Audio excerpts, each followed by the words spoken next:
Hello. हाँ, नमस्कार sir. नमस्कार। सर, आपसे कुछ चर्चा करना चाह रहे हैं रेलवे के रिगार्डिंग।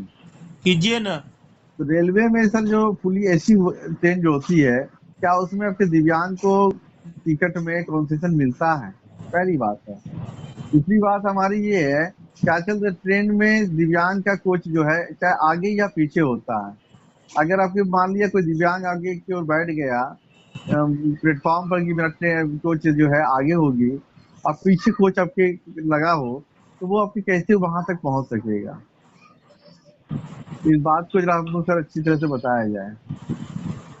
देखिए, रेलवे में दिव्यांग आरक्षण के साथ खुलेआम भ्रष्टाचार किया जा रहा है और प्रत्यक्ष को प्रमाण की आवश्यकता नहीं होती। आप चाहिएगा तो वह स्वयं में प्रमाणित हो जाएगा। आपको आरक्षण क्यों दिया जाता है? इसलिए दिया जाता है क्योंकि आप आर्थिक रूप से कमजोर है, शारीरिक रूप से कमजोर है और आपको गति और प्रगति देने के लिए इन सभी आरक्षणों की व्यवस्था की गई। आज से नहीं, कई सालों से, कई वर्षों से उसमें कई दिव्यांग अधिकार अधिनियम बदल भी गए। 95 में भी बदल गया, 2016 आया, उससे पहले जो था वो भी आया और तब से लेकर अब तक दिव्यांगों को आरक्षण दिया जाता है।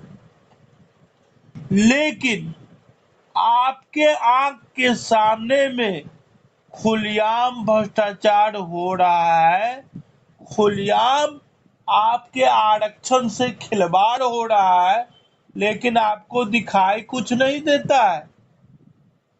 इसलिए हम कह रहे हैं ये बात कि हम लगातार आपके लिए संघर्षरत रहते हैं, आपके अधिकार के लिए संघर्ष रहते हैं, आपके हक और अति के लिए संघर्षरत रहते हैं।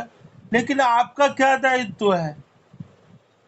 आप भी तो अपने लिए संघर्षरत रहेंगे और अपने अधिकार। मान लीजिए कि कोई सर्कुलर है, उसको हम पास ही करवा देते हैं, उसको हम धरातल पर ही ला देते हैं और सही तरीके से अज्ञानता के कारण आप उसका लाभ नहीं उठाइएगा, तो उसके लिए तो हम दोषी होंगे कि हमारा समाज दोषी होगा। अब एक बात बता दीजिए, राजधानी हो, दुरंतो हो, गरीब रथ हो या फिर जो भी फुली एसी ट्रेन है, वंदे भारत हो, जो भी फुली एसी ट्रेन है, इसमें आपको सीट दे दिया कि दिव्यांगों को हम सीट देंगे। ठीक है, सीट मिल गया आपको, लेकिन आरक्षण आपको क्यों मिला था? सिर्फ सीट लेने के लिए आरक्षण मिला था कि आपका सर्कुलर कहता है कि सीट के साथ साथ आपको जो 1/4 का रियायत दिया जाता है शुल्क में, वो भी मिले। आपको टोटली फुली एसी ट्रेन में उस शुल्क में रियायत क्यों नहीं दिया जा रहा है? क्या यहाँ पर दिव्यांगों के साथ भ्रष्टाचार नहीं हो रहा है? आप बता दीजिए ना। अच्छे, भारत में कुछ आता है या नहीं आता है लोगों को, लेकिन विद्वान बनने चलते हैं और नेतृत्वकर्ता बनने चलते हैं, अपने को नेतृत्वकर्ता कहते हैं, जबकि कखाड़ा नहीं आता है। तो बता दीजिए ना, क्यों नहीं आपने इस पर सवाल खड़ा किया? आपका सर्कुलर में तो लिखा हुआ है और आरक्षण इसलिए नहीं दिया गया कि आप दिव्यांग हैं, बल्कि इसलिए दिया गया कि आप दिव्यांग होने के साथ साथ आर्थिक रूप से कमजोर है।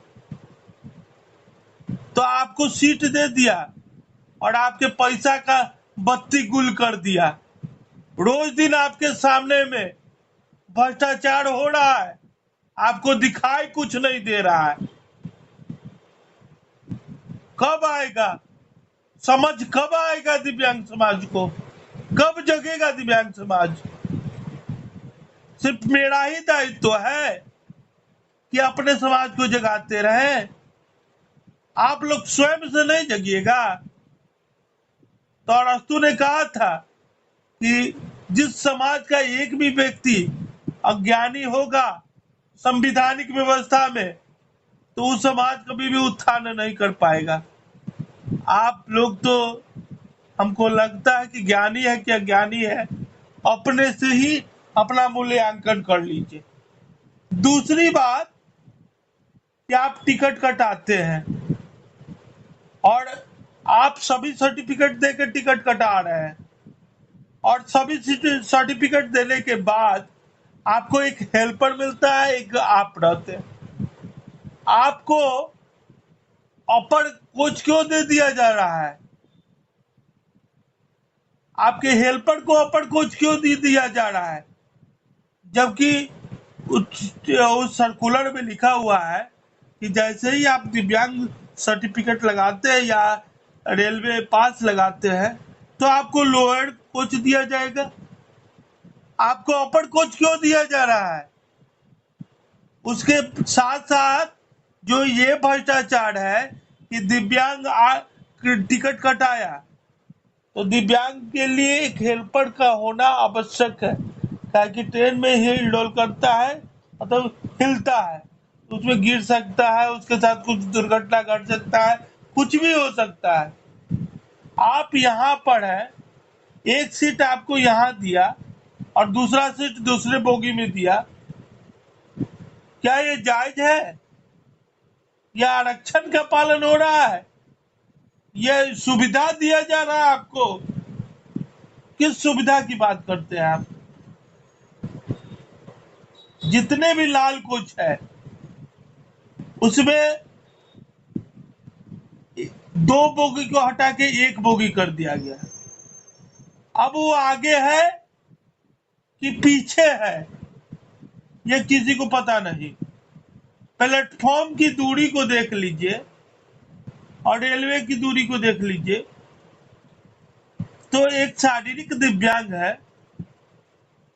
वो एक बार अंतिम छोर में जाएगा, दूसरे बार फर्स्ट छोर में आएगा।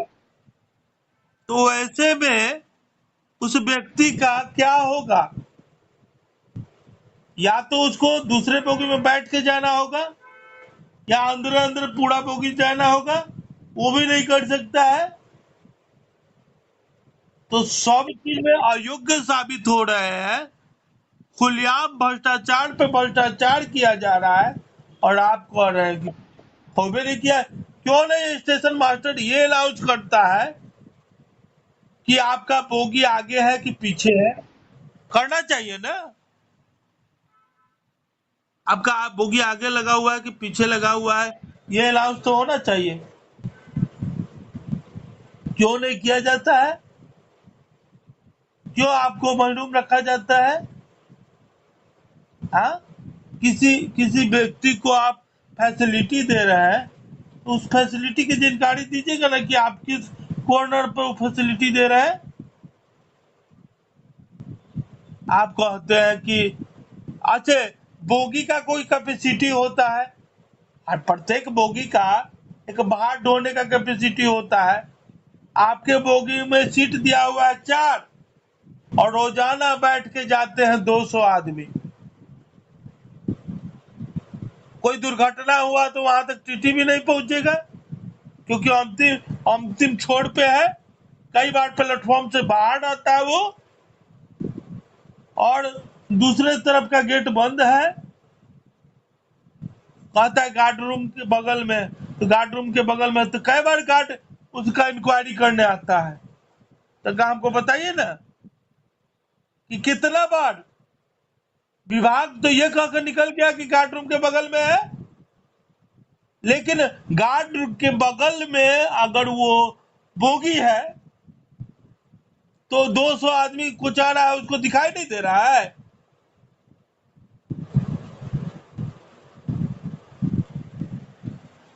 दिव्यांग बंधु ये गौर से सुने कि धारा 41 के तहत 2 में जितने भी गति वाले वाहन हैं उसमें दिव्यांगों को शुल्क में रियायत दिया गया है और सीट भी दिया गया है। जब 41 में के तहत 2 में सभी बातों का विशेष चर्चा है तो हमको क्यों नहीं मिलेगा और रेलवे खुलेआम उल्लंघन क्यों करेगा?